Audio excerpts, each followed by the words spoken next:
Glad you could spend part of your Tuesday with us on Mid-Morning. College grads may be ready to tackle the world.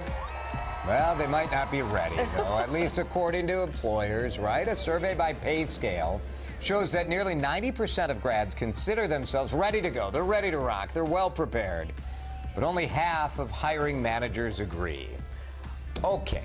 Hiring managers never are happy with the candidates that come to them, right? They're never prepared enough. They're never ready enough. But let's look at the things that they're specifically complaining about before we get going into talking about this.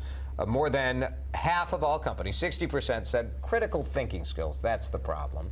About 45% said writing is the problem, that they struggle. The new grads are struggling with writing proficiency. And then about 40% say that the recent grads don't have the public speaking skills. I think the last one in particular goes to the fact that society has shifted very much. You know, when I graduated college, we didn't have smartphones. We weren't doing G-Chat. We weren't doing any of this stuff. Now I think they're seeing a lack in public speaking. That doesn't surprise me. No, I mean, people just aren't talking. They're not talking to each other as much, right? As much as they are. But, like, what are we talking about here? 90% of college kids that are graduating are self-confident. They think that they're ready for the working world. Isn't that what we want them to be? Don't we want them to think, hey, I can take this job and I can do it? Do you want them to graduate and go, oh, shucks, I don't know? But the hiring managers, Kim, say no, they're cocky and it means they don't want to work.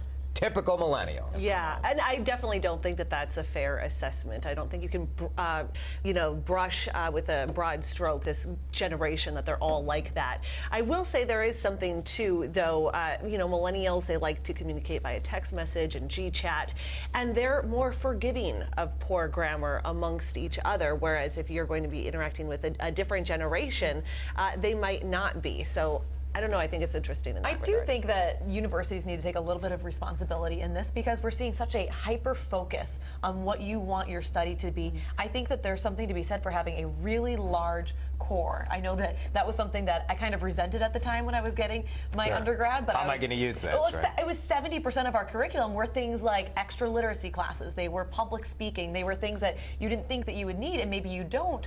You don't think that you need it for that position, but that's what people are looking for. Well, oftentimes these skills that we're talking about too, they're not skills that you would learn in a college class writing a term paper. A lot of these skills you learn on the job, like communication, how to write a business email, and public speaking goes along with that as well. So I don't think it's fair to just assume that coming out of college, students are going to know how to do that. We were all stupid when we graduated college. We were all overconfident. I talked to a friend of mine, Paul DeBattings, who's a recruiter in the IT area, and he said that employers are just out of their mind. Like, they are expecting just absolutely unrealistic things, and then workplaces are not doing any training, continuing education of their workers, so they're not doing a good job retaining, and that isn't on millennials. The millennials are coming in with way more computer skills than any generation has ever had before. It's true. I work with, all of you guys are millennials. You guys are extremely hardworking. Almost every millennial I know is a great person working hard, and I think right now there's so much written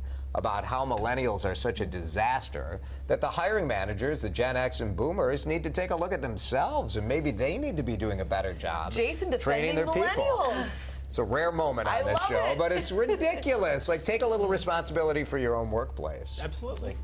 Not my boss. He's great. He's great.